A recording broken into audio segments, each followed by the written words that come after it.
नम्रता, मेरी दवा लेके आओ। 10:30 बज गए हैं। आई माँ जी।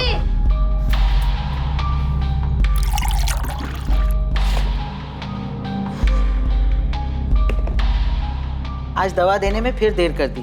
पता है डॉक्टर ने क्या कहा है कि ठीक 10:30 बजे दवा लेनी। जी माँ जी, ये लीजिए।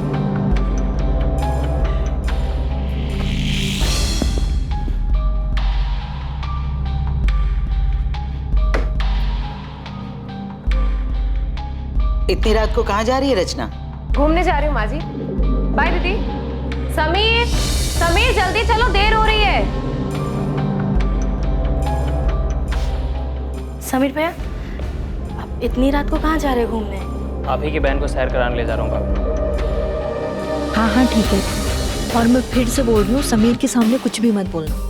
हाँ, रखती हूँ। क्या बात है, बड़े खुश लग रहे हो? किससे बात कर रहे थे? अरे क्लाइंट से मीटिंग की बात चल रही थी काफी टाइम से, आखिरकार मान ही गया। क्या बात कर रहे हो? रचना मान गई? फिर से वही बात। तो मुझ पर शक क्यों करते हो कल्पना? तुम इतना झूठ क्यों बोलते कपिल? अच्छा तुमसे बातें नहीं करनी, बाहर में जा दूं। हाँ हाँ जाओ जाओ, रचना को इतना वेट करना ठीक नहीं है, जाओ। अब तुम ऐसे ही मेरी सारी बात मानते रहो, फिर देखना हम कहाँ से कहाँ पहुँच जाएंगे। तुमने घर पर किसी को बताया तो नहीं ना कि हम कहाँ जा रहे हैं? नहीं।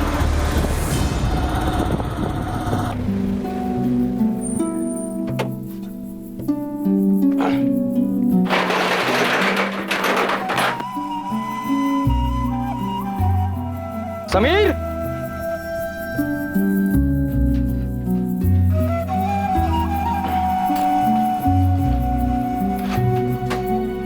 समीर नहीं है क्या? वो रचना को लेकर बाहर गया है। आज आपको काफी देर हो गई आने में। हाँ वो देर हो गई। सोचा था शादी के बाद समीर जिम्मेदार बन जाएगा, लेकिन रचना ने तो उसे और बिगाड़ दिया। ना खर्च पे लगाम है और ना जुबान पर। उसकी माँ ने उसे कुछ सिखा कर नहीं भेजा क्या?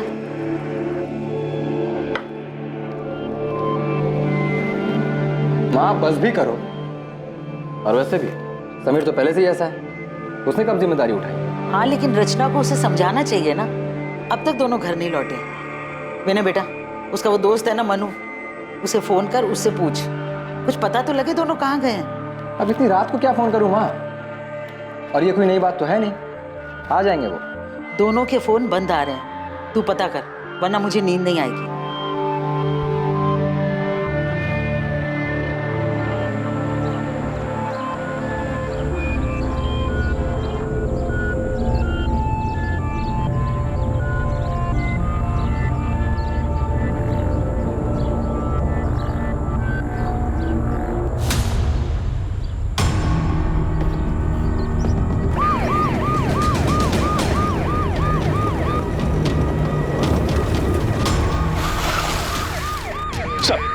इधर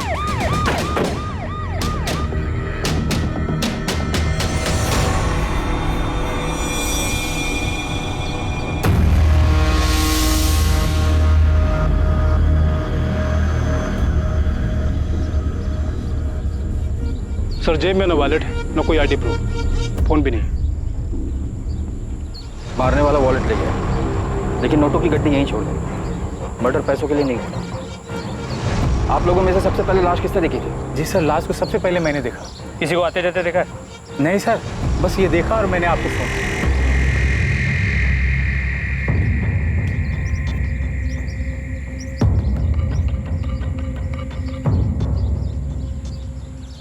कपड़े फटे हुए, शायद रेप हुआ है। सर आसपास कोई मोबाइल या पर्स नहीं मिला। कपड़ों से अच्छे घर की लड़की लगती है, पर शादीशुदा है, गले में मंगलसूत्र। एक शादीशुदा औरत अकेले यहाँ क्या कर रही? तो हो सकता है वो यहाँ किसी और के साथ आई हो और उसी ने इसे मारा हो।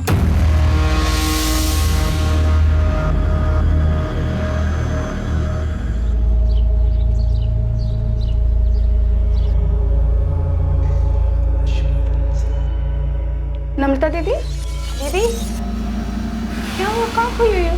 समीर और रचना कल रात से वापस नहीं आए, उन्हीं के बारे में सोच रही थी। तेरा भाई अभी तक घर नहीं लौटा है, रात से सुबह हो गई है। चिंता मत करो माँ, आ जाएंगे दोनों। मन्नू को भी बोल दिया मैंने पता करने को। सुनिए, मुझे भी उनकी फिक्र हो रही है। इसे इतनी देर तक बिना बताए। अरे यार, बेकार में ही घबरा रहे हो तुम दोनों। विनय, तो अभी के अभी पुलिस स्टेशन जाओ और रिपोर्ट लिखवा।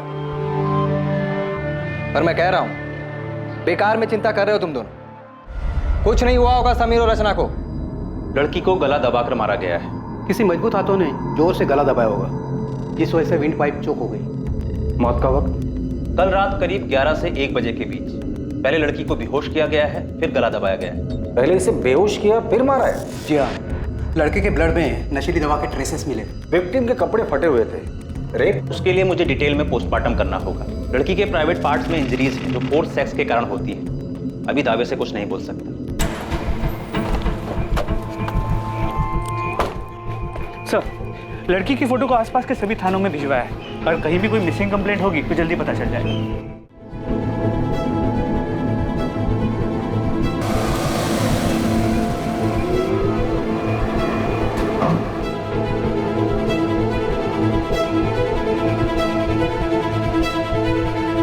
पृथ्वी बेटा, आज शाम को तैयार है। शर्मा जी अपनी पत्नी और बेटी अदिति के साथ हमारे घर आ रहे हैं। मुझे शादी नहीं करनी। को पता नहीं ये बात कब समझ आएगी। देख बेटा, उस बात को 8 महीने बीत चुके हैं। अब तो आप ये शादी की बात छोड़ेगी या मैं घर छोड़ दूं?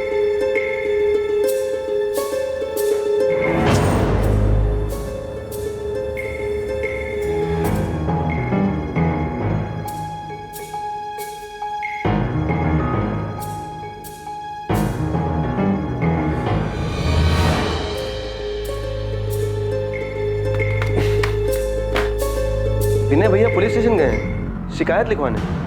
हाँ मनु बेटा, समीर और रचना कल रात से घर नहीं लौटे। उन दोनों के फोन भी बंद आ रहे। मनु, समीर ने तुम्हें कुछ बताया था क्या? वो कहाँ जाने वाले हैं? नहीं भाभी, इन्हें तो इस बारे में मुझे बिल्कुल कुछ भी नहीं हुआ। आज के बाद दोबारा ऐसा घटिया मजाक किया ना तो जान से मार दूं।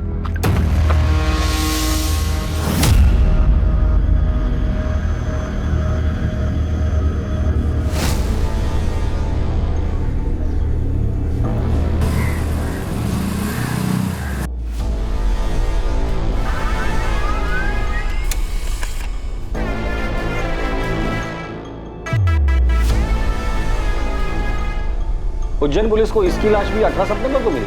जी सर, इस लड़के की भी कोई आइडेंटिफिकेशन नहीं मिली। लेकिन हैरानी की बात यह है कि मौत का वक्त और मारने का तरीका बिल्कुल सेम है। हमें जिस लड़की की लाश मिली थी उस केस के डिटेल्स इस केस के डिटेल्स से काफी मैच करते हैं। उज्जैन के माधव चौक पुलिस स्टेशन के पीएसआई अनिरुद्ध से मेरी बात हुई। तुमने जिस लड़की की फोटो और डिटेल्स भेजी है उसे पढ़ते ही मुझे लगा कि शायद ये दोनों विक्टिम्स कनेक्टेड हैं। क्या ये दोनों विक्टिम्स उज्जैन के हैं? ये तो पता नहीं कि उज्जैन से इंदौर से, लेकिन पोस्टमार्टम रिपोर्ट के हिसाब से लड़की की भी मौत 17 सितंबर की रात की 11 से 1 के बीच। पहले नशीली दवा देकर बेहोश किया गया और फिर गला घोटकर मार दिया गया।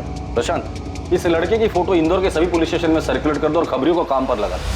पता तो चले ये दोनों विक्टिम एक दूसरे से कनेक्टेड है भी या नहीं। पुलिस और खबरियों ने इंदौर और उज्जैन में जगह जगह दोनों विक्टिम्स के बारे में पूछताछ की और जल्द ही उन्हें पता चल गया कि वो दोनों विक्टिम्स समीर शुक्ला और रचना शुक्ला थे।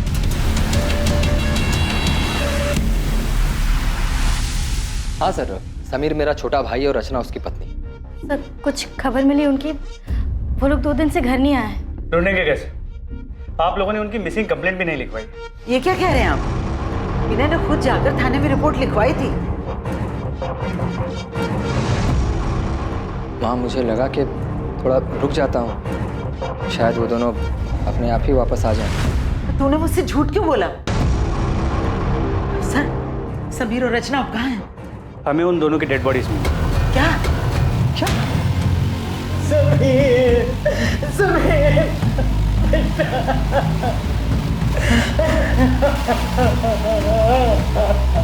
समीर,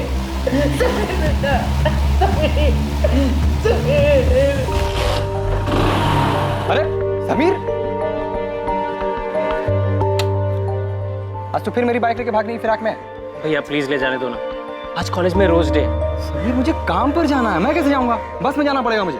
प्लीज भैया प्लीज, सिर्फ एक दिन के लिए, आज रोज डे है ना इसलिए। ठीक है, जा ले जा। Thank you so much. मैंने कुछ पूछा है मैंने तुम्हें, सुन रहे हो तुम? सॉरी सर, आप कुछ कह रहे थे? हमारे भाई समीर की किसी के साथ दुश्मनी थी? नहीं। रचना का किसी के साथ झगड़ा हुआ था, क्योंकि मारने से पहले उसके साथ जबरदस्ती की गई, शायद नहीं। कुछ बता सकते हो कि ऐसा कौन कर सकता है? तुमने मिसिंग कंप्लेंट क्यों नहीं लिखवाई और अपनी बीवी और माँ को झूठ क्यों कहा कि लिखवाइए? सर मेरा भाई, मैं कुछ, सर इस वक्त मुझे कुछ समझ में नहीं आ रहा है। ठीक है, फिलहाल के लिए जा सकते।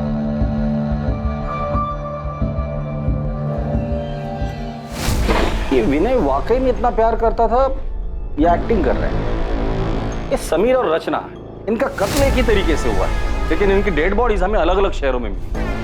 सर ये सब कुछ पूरे प्लानिंग से किया गया है और शायद एक से ज्यादा लोग शामिल हैं। ये शुक्ला परिवार के भाइयों के बीच रिश्ता कैसा था ये पता करो, क्योंकि अक्सर जब रिश्तों में लाइन क्रॉस होती है ना, न्यूज़पेपर की हेडलाइन बन जाती है।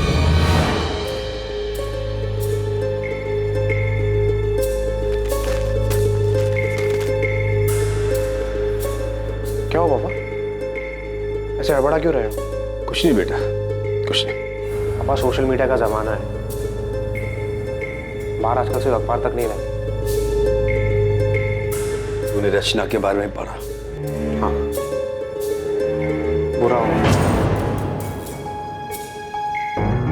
पृथ्वी बेटा तू ठीक तो है? हाँ पापा मैं ठीक हूँ। आप चाहते थे ना मैं अदिति से मिलूं, मैं तैयार हूँ। तुम्हें मेरी बात मान लेनी चाहिए थी रचना। ये सब नहीं होता। क्या हुआ?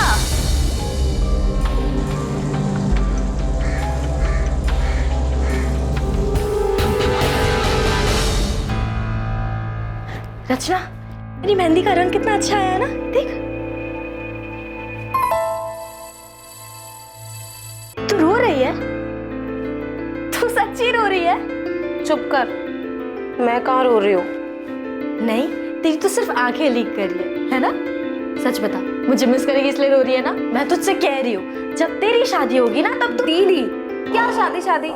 शादी मतलब बिना पगार की नौकरी। पति को खुश रखो, सास को खुश रखो और अपने सभी सपनों पर ताला मार के बंद कर दो। मुझे नहीं करना। क्यों नहीं करनी शादी?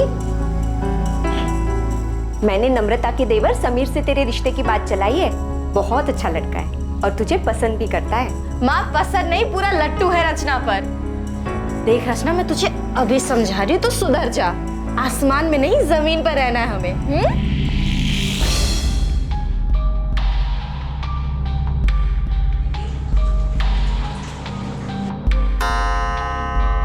माँ जी, आपकी दवाई का वक्त हो गया।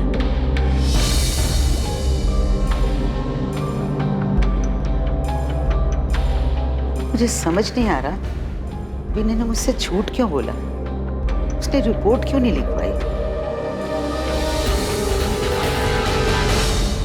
मोनू, तुम समीर के बचपन के दोस्त हो, उसे अच्छे से जानते हो। हाल फिलहाल में उसका किसी के साथ लड़ाई झगड़ा या कहासुनी हुई थी? आज के बाद दोबारा ऐसा घटिया मजाक किया ना तो जान से मार दूंगा।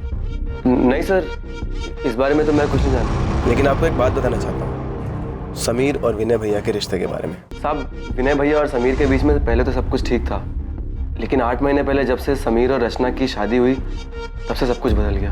लेकिन रचना तो विनय की बीवी नम्रता की सगी बहन थी ना? जी सर, लेकिन नम्रता भाभी और रचना में बहुत फर्क है। जहाँ भाभी ने आज तक पूरे परिवार को संभाल के रखा, वहीं रचना ने उन्हें आते ही अलग कर दिया। मुझे समझ नहीं आ रहा है कि आज इतने सालों बाद अचानक मेरी दुकान और आपका टिफिन बिजनेस वाली बात क्यों उठ रही है?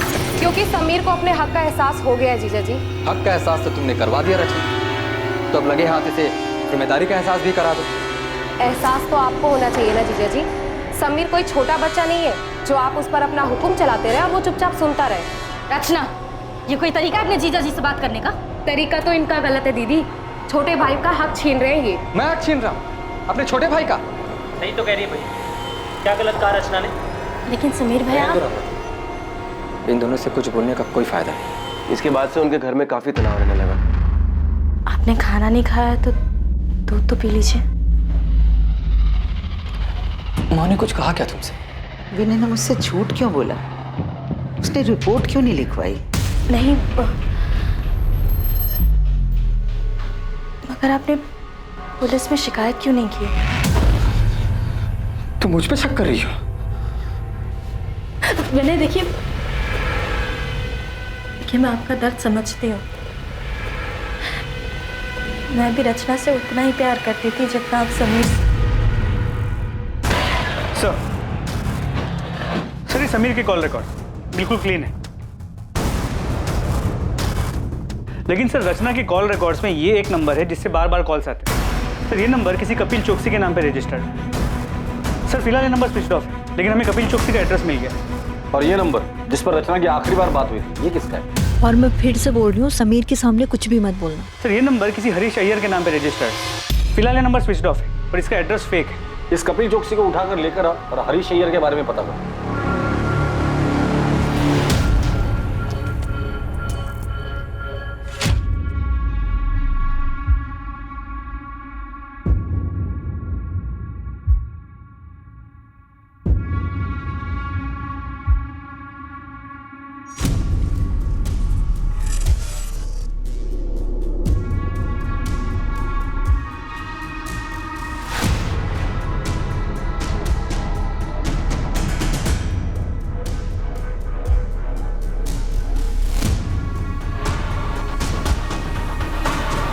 कल्पना, अच्छा यही होगा कि आप हमें सच सच बता दें कि आपके पति कपिल इस वक्त कहाँ है? सर मेरा उस आदमी के साथ कोई वास्ता नहीं है। कपिल क्या हुआ? इतना डरे हुए क्यों हो? हाँ, क्या किया तुमने? मैंने कुछ नहीं किया है। मैं भी तुम्हें कुछ नहीं बता सकता। अगर पुलिस रचना के बारे में पूछे तो पुलिस को बता देना कि मैं रचना के बारे में कुछ नहीं जानता। अब मुझे जाना होगा। कपिल! आपके पति कपिल का रचना के साथ अफेयर था, ये बात आपको पता भी, और फिर भी आपने कुछ नहीं किया। घर वालों से बगावत करके मैंने कपिल से शादी की थी। उनके पास वापस कैसे जाती? रचना की वजह से मेरी बसी बसाई जिंदगी बिखर गई। तो रचना की मौत की खबर सुनकर आपको तो खुशी हुई होगी? सुनकर तो ऐसे लगा था कि भगवान ने मेरी सुन ली।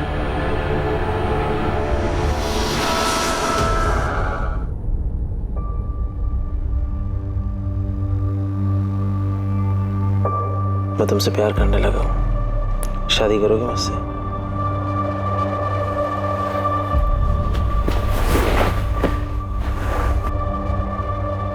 मुझे पता है तुम भी मुझसे। कि क्या? कि मैं तुमसे प्यार करती हूँ? नहीं कपिल, मैंने तुम्हें पहले ही कहा था।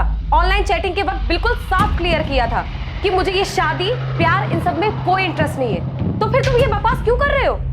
तुम्हें मेरी फीलिंग बकवास लग रही है? कपिल मेरा हाथ छोड़ो, मुझे लग रही है। मैं तुम्हारे साथ प्यार के लिए था, मजे के लिए नहीं। पर इस बात से तुम्हें कोई फर्क नहीं पड़ता ना? हाँ नहीं पड़ता। मैं यहाँ पर अच्छा टाइम बिताने आती हूँ, जो कि तुमने पूरा खराब कर दिया है। कपिल चौकसी अफेयर? आप ये क्या कह रहे हैं? आप किसी हरीश अय्यर को जानती हैं? रचना के मर्डर से पहले आखिरी बार उसने इसी से बात की। मैं किसी हरीश अय्यर को नहीं जानती। कौन है ये? क्या इसका भी रचना के साथ अफेयर? आपके पति विनय कहाँ है? आपको जो कुछ पूछना आप पूछ सकते हैं सर।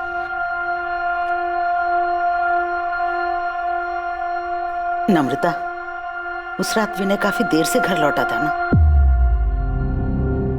17 सितंबर की रात को मेरा टेम्पो बिगड़ गया था सर। गैराज का रसीद है मेरे पास, जहां से मैंने टेम्पो ठीक करवाया था। समीर और रचना 17 सितंबर को गायब हुए और 20 सितंबर तक तुमने उनकी मिसिंग कंप्लेंट नहीं लिखवाई थी। क्यों? क्योंकि समीर की शादी के बाद ऐसा 2-3 बार पहले भी हो चुका था। समीर और रचना अक्सर बिना बताए घूमने चले जाते थे। मैंने सोचा 1-2 दिन में लौट आएंगे। सर यही सच है।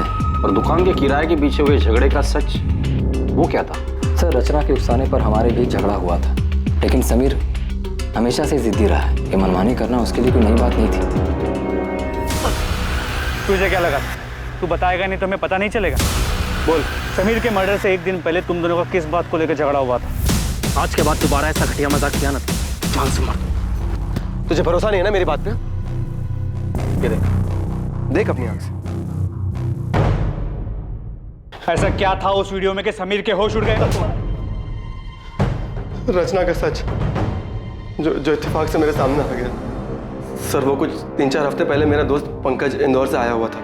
हम दोनों होटल के कॉरिडोर से बाहर आ ही रहे थे कि वहां मुझे रचना दिखी। वो किसी आदमी के साथ थी। मुझे देखकर ये बहुत झटका लगा।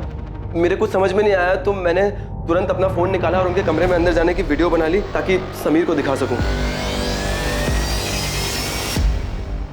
कौन है आदमी?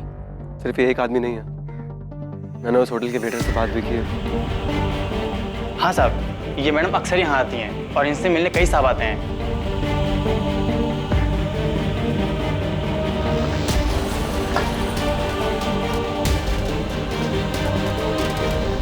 मुझे काफी दिन तक समीर को सच बताने की हिम्मत ही नहीं हुई, लेकिन फिर मैंने सोचा कि उसे सच बताना भी जरूरी है, तो मैंने उसे 16 सितंबर को सब सच बता दिया।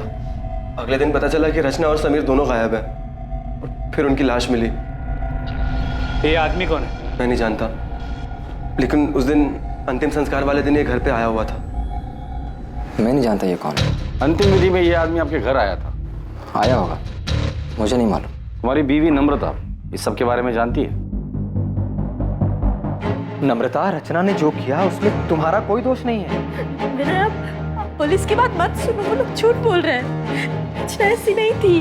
पुलिस ने खुद उस होटल में जा करके पता लगाया था जहाँ रचना।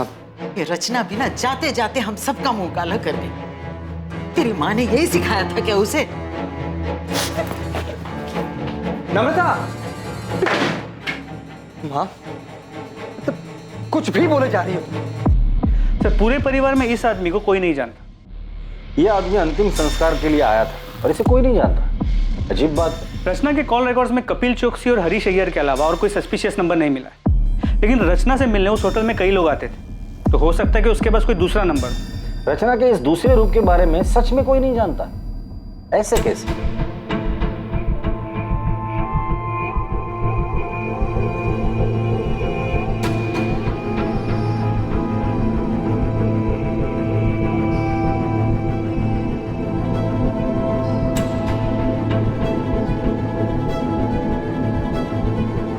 रचना की जिंदगी का सच आखिर था क्या, और इस डबल मर्डर के पीछे कौन था और उसका मकसद क्या था, और कितने लोगों को रचना का सच पता था?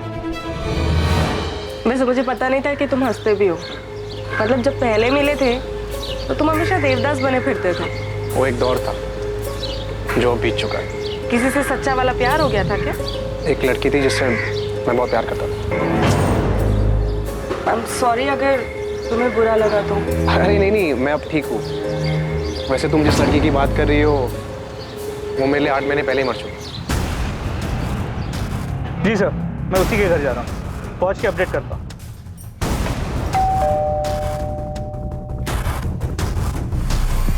अंदर कमरे में। बोल।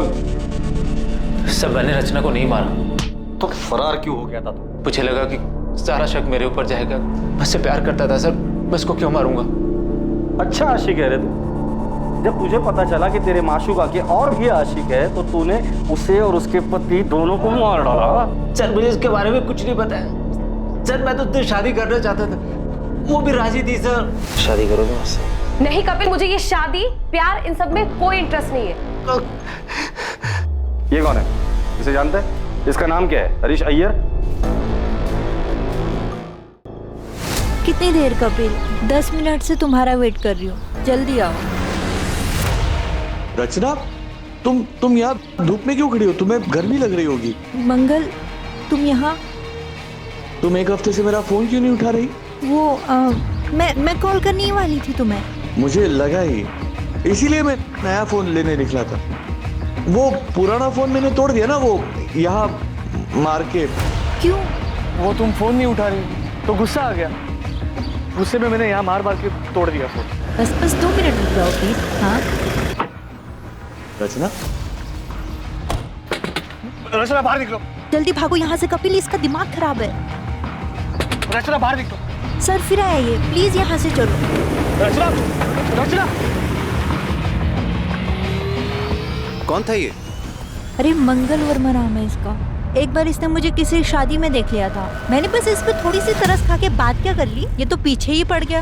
कहता है इसे मुझ में अपनी मरी हुई पत्नी नजर आती है। सर, उस दिन रचना काफी घबराई हुई थी, मंगल को देख के उसके पसीने छूट रहे थे। सर, इससे ज्यादा मैं मंगल के बारे में कुछ नहीं जानता। सर, खबरी जाकिर मंगल वर्मा की खोज पे लग गया है, जल्दी कुछ पता चल जाएगा। और होटल के रजिस्टर में जो भी नाम और पता था सब फर्जी था। ये कपिल खुद को बचाने के लिए झूठ भी बोल सकता है। कहानी सुनाकर अपनी करनी मंगल वर्मा पर डाल रहा है। पृथ्वी बेट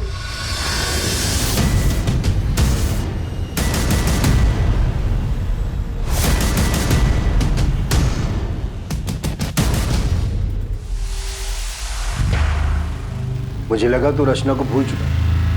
भूल चुका हूं मैं पापा। शायद वो ऐसे ही खुल गया होगा। कुछ काम था आपको? मैं तो यहाँ आदित्य के साथ तेरी शादी की बात कर रहा था। और तुम? और मुझे अदिति पसंद नहीं है। मैं शादी नहीं कर सकता उसके साथ। साहब ये मंगल वर्मा है ना साहब, ये बलबीर नगर में रहता है। नियति अपार्टमेंट्स करके बिल्डिंग है, वहीं रहता है।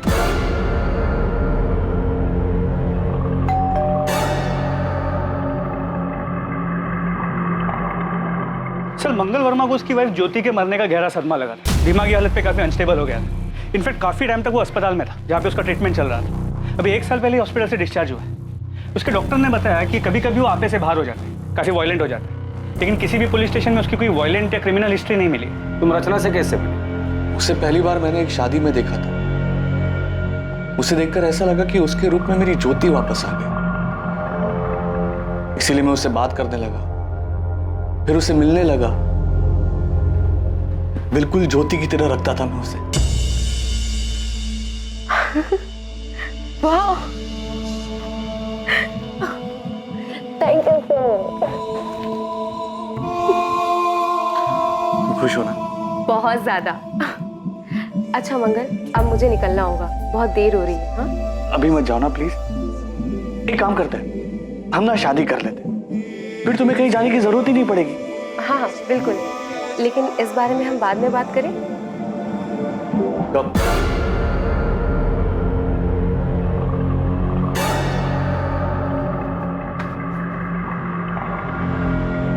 पिछले 1 महीने से तुम यही बात की। क्या क्या प्रॉब्लम क्या? तुम्हारे जिंदगी में कोई और है? तुम मुझसे प्यार नहीं करती? छोड़ना चाहती हो मुझे? नहीं, तुम धोखा नहीं दे सकती। रचना तुम मेरी बीवी हो, सिर्फ मेरी बीवी हो रचना। मंगल, मंगल, मंगल क्या कर? मंगल, मंगल, मंगल मेरी बात सुनो मंगल, इसे फेंक दो मंगल। शादी करोगी मुझसे?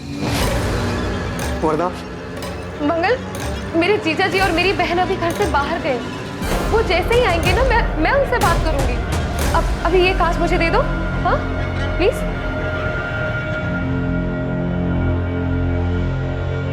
उस दिन के बाद मेरी रचना से कोई बात ही नहीं हुई।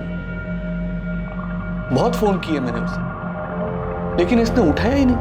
रचना के साथ कौन से नंबर पर बात होती थी तुम्हारी? 4441121। रचना ने बेवकूफ बनाया तुम यहाँ उसे महंगे महंगे तोहफे देते रहे और वो वहां तुम्हारे साथ साथ 4 और लोगों को भी घुमा रही थी। रचना के बारे में ऐसी बात मत करो प्लीज। ये हम नहीं, पूरा इंदौर बोल। तुम नहीं जानते? अरे तुम्हारे जैसे कई आशिक है उसके। उनमें से एक यहाँ जेल में भी है। कहता है कि वो रचना से प्यार करता था और रचना भी उससे प्यार करती। तुम जिस होटल में रचना के साथ जाते थे, रचना वहाँ और लोगों के साथ भी जाती थी। रचना सिर्फ मेरी थी, उसके बारे में बकवास बात मत करो। सर सिर्फ रचना के एक चक्कर के बारे में सुन के इतना वायलेंट हो सकता है रचना के प्रोस्टिट्यूशन के बारे में पता चल गया और इसी ने उसे मारा। तुम सही कह रहे हो। मंगल रचना से जिस नंबर पर बात करता था उस नंबर का सीडीआर निकलवा। उसमें रचना के और भी क्लाइंट्स के नंबर होंगे, उनसे बात करो, उनका बैकग्राउंड चेक करो। अभी तो सिर्फ 2 ही आशिक मिले हैं, पता नहीं लाइन में और कितने आशिक खड़े होंगे। तुमने भागकर अपने पैरों पे कुल्हाड़ी मार ही ली थी। वो तो मैंने सही टाइम पर पुलिस को बुलाकर तुम्हें सब कुछ बर्बाद करने से रोक लिया। आगे अपने बयान पर डटे रहना, और अगर मुझ पर भरोसा हो गया हो तो जैसा जैसा मैं कहूँ ठीक वैसा वैसा करना। जैसा तुम कहोगी वैसा ही करूंगा, बस मुझे यहाँ से निकाल लो। मैं तुमसे वादा करता हूँ दुनिया का सबसे अच्छा पति बन के दिखाऊंगा।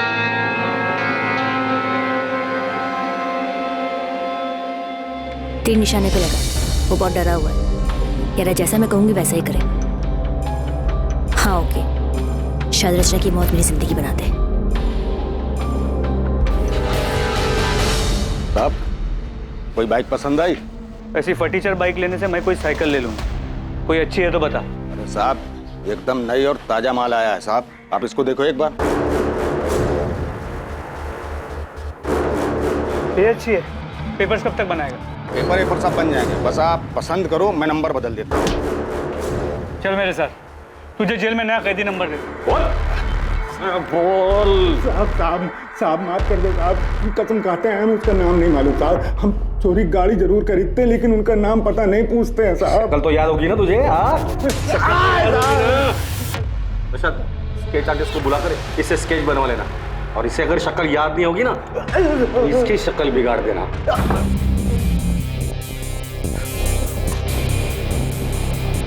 संदिग्ध कई थे, किसी का नाता समीर से था तो किसी का रिश्ता रचना से। असली मुजरिम जो भी था वो दोनों से जुड़ा हुआ और शायद दोनों से ही चोट खाया हुआ था।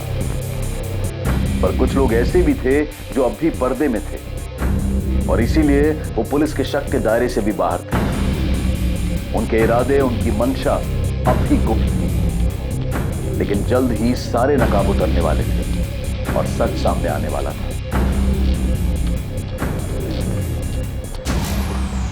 माँ, कहाँ जा रही हो? पुलिस स्टेशन, समीर के कातिल के बारे में पता कर। अरुणा जी, समीर और रचना के कातिल को हम ढूंढने की पूरी कोशिश कर रहे हैं। क्या आपको किसी पर शक है? नहीं, लेकिन जिसने भी ये किया है उसे कड़ी से कड़ी सजा मिलनी चाहिए। सर, मुश्ताक ने स्केच बनवाया। क्या आप इसे जानते हैं?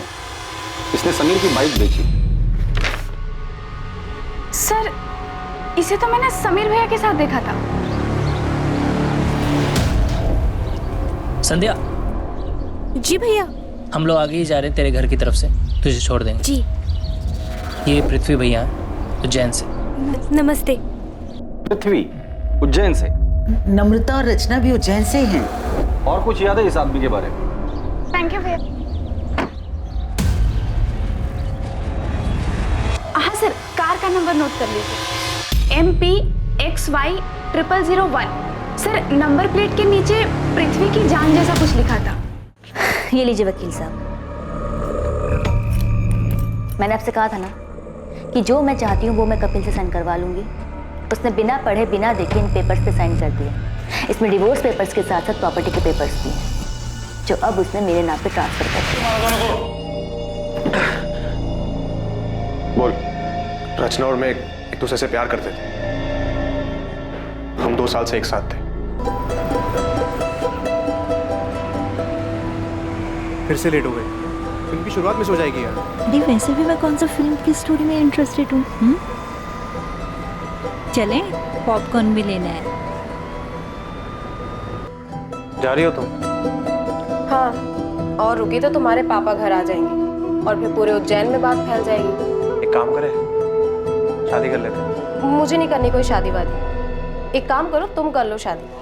अरे ये क्या मजाक है रचना? अच्छा सुनो, अगर तुम अभी शादी के लिए तैयार नहीं हो तो मैं राह देखूंगा। मैं राह देखता रहा और रचना ने अचानक अपनी राह बदल ली। तुम किसी और के साथ शादी कर रही हो? हाँ, मैं तुम्हारे लिए इतने सालों से इंतजार कर रहा हूँ और तुम अपनी ही बहन के देवर के साथ शादी कर रही हो। तो तुम्हें इनविटेशन नहीं दिया इसलिए तुम गुस्सा हो? तुम्हारे लिए शादी वगैरह सब मजाक है ना? तो और क्या है, जन्मों जन्म का बंधन। रचना की शादी हो गई, वो जिंदगी में आगे बढ़ गई, लेकिन मैं उसके दिए हुए धोखे में उलझा रहा सर। और इसलिए रचना से बदला लेने के लिए तुम इंदौर आ गए और हरीश अय्यर के फेक आईडी पर एक नया सिम कार्ड खरीद लिया। हाँ सर, मैं उसके बर्बादी की पूरी तैयारी करके आया था।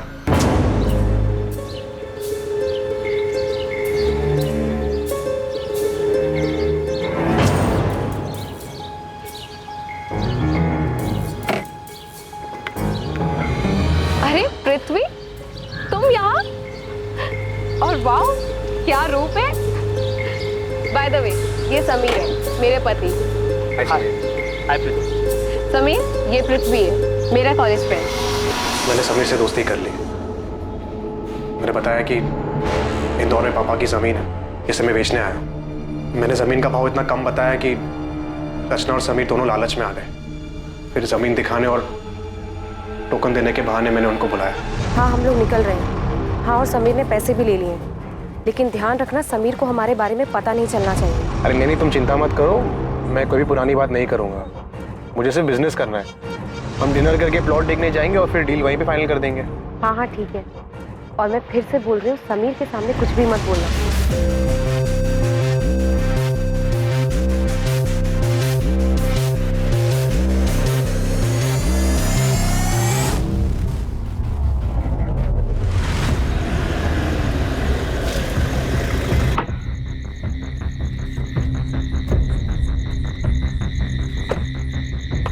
समीर, समीर चल। ये कहाँ है? संभाल के, थोड़ा ही आ गया प्लॉट। रचना? हाँ रचना आएगी पीछे से, आ जा।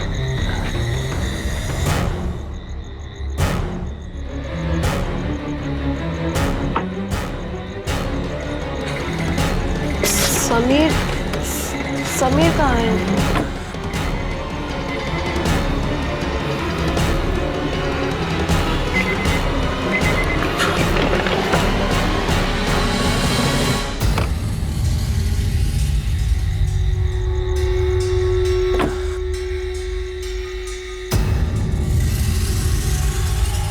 मैंने समीर की लाश वही उज्जैन में छोड़ दी और रचना की लाश मैंने इंदौर में आके फेंक दी। दोनों के फोन मैंने तोड़ के नाले में फेंक दिए और अगले दिन समीर की बाइक ढाबे से उठा ली। पृथ्वी, ये सब करके क्या मिला तुझे? मिला सर, बदला मिला।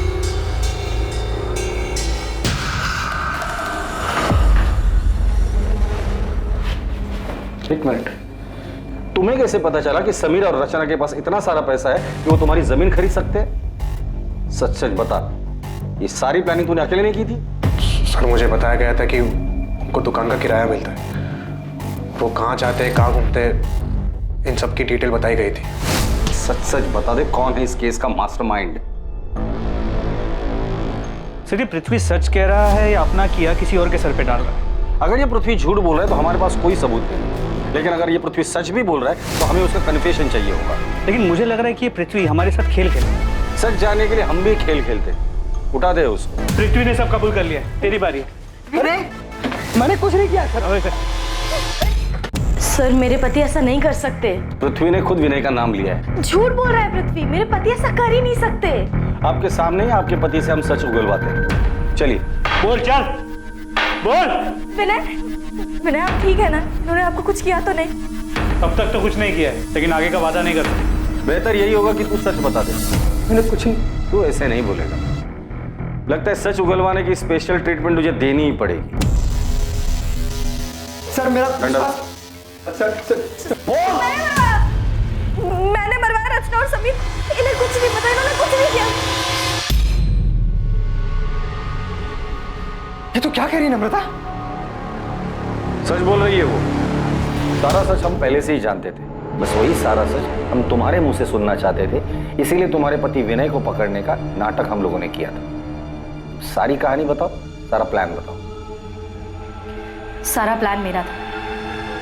मैं नहीं चाहती थी कि रचना और समीर जिंदा बचे, पर इसके लिए मुझे किसी की मदद की जरूरत थी। तुम्हारा ध्यान कहाँ था? नहीं था। नम्रता, रचना कितनी देर लगा दी यार आने में। मम्मी से कितना झूठ बोलूं तेरे लिए? तो क्या सच बता दोगी? मुझे डांट खाने दोगी? और फिर मैं पृथ्वी मेरे प्यार से कैसे मिलूंगी? नहीं ऐसे नहीं है दीदी, अगर ऐसा नहीं है तो फिर हम कल का भी प्लान बना लें। आप संभाल लोगी ना? हाँ संभाल लूंगी, तू नाटक बंद कर। नम्रता, थैंक यू सो मच। अगर तुम नहीं होती तो मैं से रोज मिल भी नहीं पाता। मैं पृथ्वी और रचना के रिश्ते के बारे में कॉलेज से जानती थी। मुझे पता था पृथ्वी उससे कितना प्यार करता था और अब भी करता है। इसलिए मैंने तय किया और पृथ्वी से मिलने चली गई। नम्रता, हाय। आओ ना अंदर। तुम्हें याद है पृथ्वी, कॉलेज में तुम मेरे तेल वाले बालों का कितना मजाक उड़ाते थे। चप्पू चाची के नाम से सब जानते थे तुम्हें। चप्पू चाची? और वो नाम मैंने रखा था। क्या दिन थे ना वो। याद है तुम रचना के कितने दीवाने थे। नम्रता, रचना की बात फिर कभी मत उठा। मैं अभी भी तकलीफ में हूँ और उसे बुला नहीं पाया हूँ। I am sorry, I understand. Rachna ने तुम्हें बहुत चोट पहुंचाई है और वो आज भी वही कर रही है। शादी उसने समीर के साथ की है, मगर सुहागरात सबके साथ मना रही है। कल क्या हाल?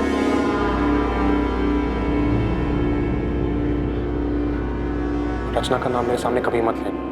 बहुत मुश्किल से उसे बोलने की कोशिश कर रहा हूँ। पापा भी चाहते हैं कि मेरी शादी अदिति से हो जाए और वो लड़की भी अच्छी है, बस मेरा मन नहीं कर रहा। मैं जानती हूँ कि रचना ने तुम्हें बहुत दुख दिया है, मगर सच कहूँ तो रचना पहले से ही बहुत सेल्फिश थी।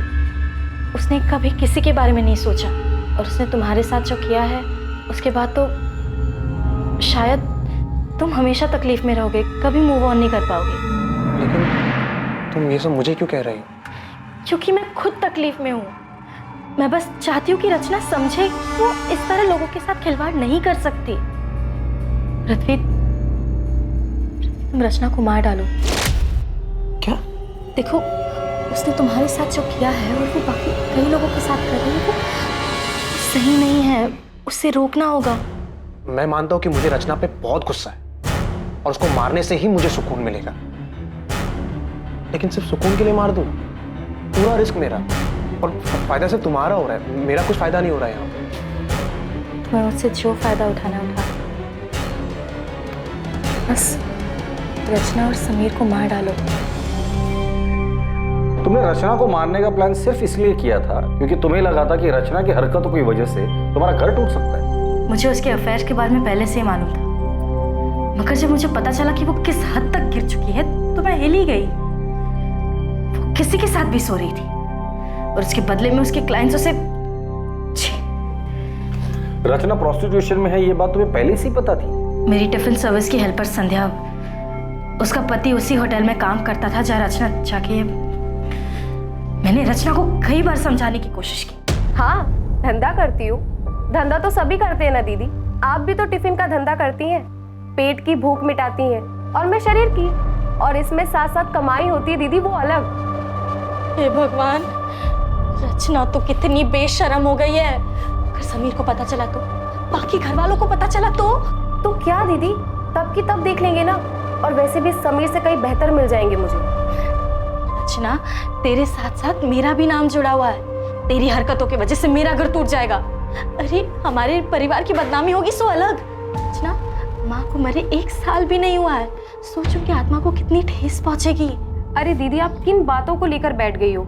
ये समाज वमाज कुछ नहीं होता है, लोग सिर्फ 4 दिन बातें करेंगे, उसके बाद आगे बढ़ जाएंगे, लेकिन जिंदगी दीदी एक ही है, और मैं अपनी जिंदगी अपने मन मुताबिक जीना चाहती हूँ, अपनी मर्जी से। रचना समझ ही नहीं रही थी।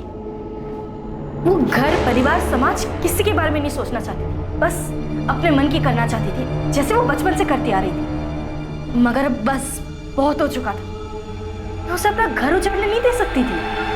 लेकिन समीर को क्यों मरवाया? पूरा किराया देकर आपने कोई एहसान नहीं किया मुझे, वैसे भी वो मेरा हक है जो पिछले कई सालों से आप मुझसे छीनते आ रहे हैं। मैं छीनते आ रहा हूँ? मैं छीनते आ रहा हूँ? हाँ, तुम।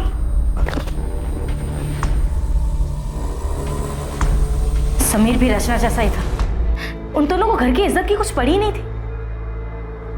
वो दोनों तो बस घर की शांति खराब करने पे तुले थे, उन्हें बस बर्बाद करना आता था। वो दोनों तुम्हारा घर बर्बाद कर देंगे, इस डर से तुमने खुद अपने हाथों से अपना घर बर्बाद कर लिया। मैंने मुझसे गलती हो गई, लेकिन मैं डर गई थी। मुझे लगा कि रचना की सच्चाई जानकर आप मुझे छोड़ देंगे। हमारे परिवार की इज्जत, समाज, हम सबको क्या मुंह दिखाते हैं। गुस्सा मेरे अंदर भी था, लेकिन तुम अपने गुस्से और नफरत में इतनी अंधी हो गई थी कि तुमने इतना भी नहीं सोचा कि जो आग तुम लगाने जा रही थी वो तुम्हारा अपना घर भी राख कर देगा। तुमने सब कुछ खत्म कर दिया नम्रता।